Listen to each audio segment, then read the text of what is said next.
திமுக பொருளாளரும் எம்பியுமான TR. Balu எழுதிய 4 நூல்கள் வெளியீட்டு விழா சென்னை தேனாம்பேட்டையில் நடைபெற்றது. இந்த விழாவில் முதலமைச்சர் ஸ்டாலின் கலந்து கொண்டார். அவர் கூறியதாவது: திமுக பொருளாளர் டி.ஆர். பாலு ஒரே கொடி ஒரே கட்சி என்ற கொள்கையுடன் வாழ்பவர். 17 வயதில் கருணாநிதியின் பேச்சை கேட்டு அரசியலுக்கு வந்தவர். இது டி.ஆர். பாலுவின் வரலாற்று புத்தகம் கிடையாது, பிறருக்கு வழிகாட்டும் புத்தகம். பாஜகவை வீழ்த்தக்கூடிய இந்தியா கூட்டணியின் உருவாக்கத்தில் டி.ஆர். பாலுவுக்கு முக்கிய பங்காற்றுகிறது. யார் ஆட்சியில் அமரக்கூடாது என்பதற்கான தேர்தல் தான் வரும் நாடாளுமன்ற தேர்தல். 10 ஆண்டுகளாக மக்களுக்கான வாக்குறுதிகளை நிறைவேற்றாமல், பேரிடர் நிவாரண நிதியை விடுவிக்காமல், இறுதியில் ராமர் கோவிலை கட்டி மக்களை திசை திருப்புகிறது பாஜக. சொல்லத்தக்க சாதனைகள் ஏதும் இல்லாததால் கட்டி முடிக்காத கோவிலை பாஜக அவசரமாக திறந்துள்ளது. கலைஞரின் கனவு திட்டமான சேது சமுத்திரம் திட்டம் அரசியல் சூழ்ச்சிகளால் முடக்கப்பட்டது. சேது சமுத்திர திட்டத்தை அமல்படுத்தி இருந்தால் தமிழகத்தின் வளர்ச்சிக்கு பேருதவியாக இருந்திருக்கும். இதுபோன்ற திசை திருப்பும் தந்திரங்களுக்கு மக்கள் சரியான பாடம் புகட்டுவார்கள் என கூறினார். உத்தரப்பிரதேச மாநிலம் அயோத்தியில் ராமர் கோவில் பிராண பிரதிஷ்டை விழா பக்தர்களின் பக்தி கோஷம் முழங்க நேற்று கோலாகலமாக நடைபெற்றது. பாலராமர் பிரதிஷ்டையை தொடர்ந்து பிரதமர் மோடி முதலில் தீப ஆராதனை காட்டி வழிபாடு நடத்தினார். இந்த நிகழ்வில் இந்தியாவில் உள்ள முக்கிய பிரபலங்கள், திரை நட்சத்திரங்கள், விளையாட்டு பிரபலங்கள் என ஏராளமானோர் பங்கேற்றனர். அந்த வகையில் ரஜினி, அமிதாப் பச்சன், சிரஞ்சீவி, ராம் சரண், அபிஷேக் பச்சன், ரன்பீர் கபூர், ஆலியா பட், கத்ரீனா கைஃப், கங்கனா ரனாவத் என திரை பிரபலங்கள் கலந்து கொண்டனர். ராமர் கோவில் பிரதிஷ்டை விழாவை முடிந்து வீடு திரும்பிகள் நடிகர் ரஜினிகாந்த் செய்திகளை சந்தித்தார். அவர் அயோத்தி ராமர் கோயில் திறப்பு விழா வரலாற்று சிறப்புமிக்க நிகழ்வாகும். இதில் பங்கேற்க வாய்ப்பு கிடைத்தது என்னுடைய வாழ்நாள் பாக்கியமாக கருதுகிறேன். ஒவ்வொரு வருடமும் கண்டிப்பாக அயோத்தி ராமர் கோவிலுக்கு வருவேன் என்று தெரிவித்தார். இந்நிலையில் ராமர் கோவில் திறப்பு விழாவில் கலந்து கொண்ட சூப்பர் ஸ்டார் ரஜினிகாந்த் சென்னை திரும்பினார். சென்னை விமான நிலையத்தில் செய்திகளை சந்தித்த அவர், அயோத்தி ராமர் கோவில் விழாவை நான் ஒரு ஆன்மீக நிகழ்வாகத்தான் பார்க்கிறேன். ஒவ்வொருவருக்கும் ஒவ்வொரு பார்வை இருக்கும். அனைவரின் பார்வையும் ஒரே மாதிரி இருக்க வேண்டிய அவசியம் இல்லை. ராமர் முகத்தை திறந்ததும் முதலில் பார்த்த 150 பேரில் நானும் ஒருவன். அதில் எனக்கு மிகவும் சந்தோஷம் என்று தெரிவித்தார். நாடாளுமன்ற மக்களவைத் தேர்தல் இன்னும் 2 அல்லது 3 மாதங்களில் நடைபெற இருக்கிறது. தேர்தல் தொடர்பான அறிவிப்பு மார்ச் முதல் வாரத்தில் வெளியாகும் என எதிர்பார்க்கப்படுகிறது.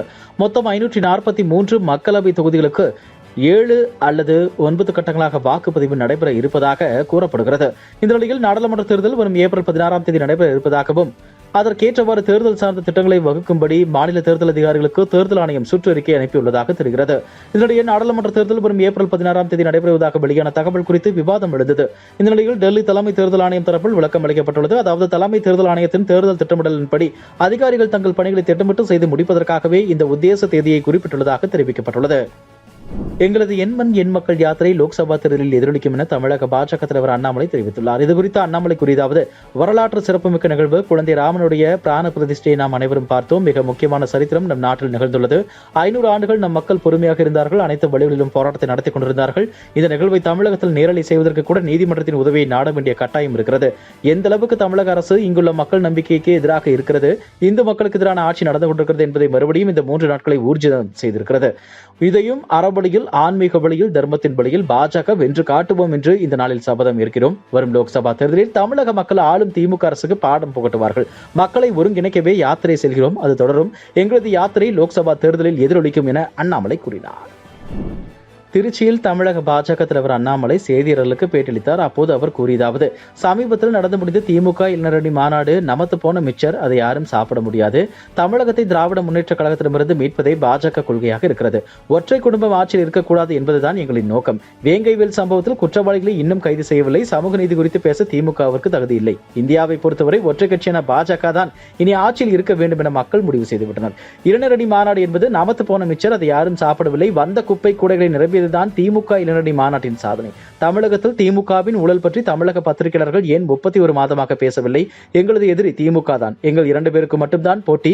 மத்தியில் ஆளும் பாஜகவுக்கும் மாநிலத்தில் ஆளும் திமுகவுக்கும் தான் தனி மனிதனாக அரசியல் கோட்பாட்டுக்குட்பட்ட நான் பேசிக் கொண்டிருக்கிறேன்.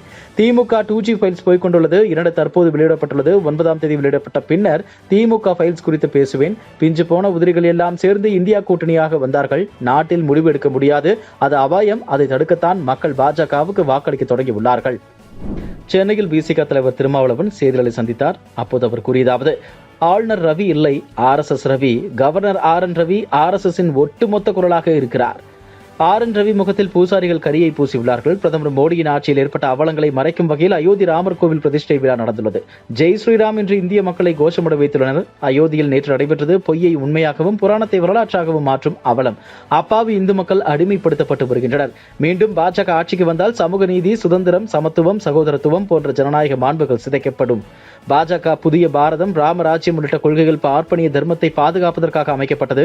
வேலைவாய்ப்பின்மை, பொருளாதார வீழ்ச்சி, உலக அரங்கில் இந்திய அரசுக்கு ஏற்பட்டுள்ள பண மதிப்பு வீழ்ச்சி உள்ளிட்டவற்றில் இருந்து மக்களின் கவனத்தை திசை திருப்ப பாஜக முயல்கிறது. ஜனநாயகத்தின் விழுமியங்களை காக்க வேண்டிய நெருக்கடி இந்திய நாட்டில் ஏற்பட்டுள்ளது. இந்திய நாடெங்கும் ஜாதி மதத்தின் பெயரால் வன்முறை கொடுமைகள் தலை விரித்து ஆடுகின்றன என அவர் கூறினார். அயோத்தி ராமர் கோயிலில் மட்டும் 2.5 லட்சம் பக்தர்கள் நேற்று முன்தினம் தரிசனம் செய்துள்ளனர். அயோத்தி ராமர் கோவில் கும்பாபிஷேக நிகழ்வை 22ஆம் தேதி முன்னின்று நிறைவேற்றிய பிரதமர் நரேந்திர மோடி புதிய சகாப்தம் துவங்கியது என பெரும் ஆரவாரத்திற்கு நடுவே பிரகடனம் செய்தார். விமர்சையாக நடந்தேறிய பாலராமர் பிராண பிரதிஷ்டை செய்தார். தொடர்ந்து நேற்று முதல் பொதுமக்கள் தரிசனத்திற்காக அனுமதிக்கப்பட்டனர். இதையடுத்து 2.5 லட்சம் முதல் 3 லட்சம் பக்தர்கள் ராமரை தரிசிப்பதற்காக பாதுகாப்பு ஏற்பாடுகள் குறித்து கண்காணித்து வரும் UP மாநில காவல்துறை DGP தலைமை செயலர் ஆகியோர் கூட்டாக வெளியிட்டுள்ள அறிக்கையில் தெரிவித்துள்ளனர். இதுபோன்ற செய்திகளை மேலும் தெரிந்து கொள்ள எங்களது YouTube, Facebook மற்றும் Twitter ஆப்களை சப்ஸ்கிரைப் செய்யவும்.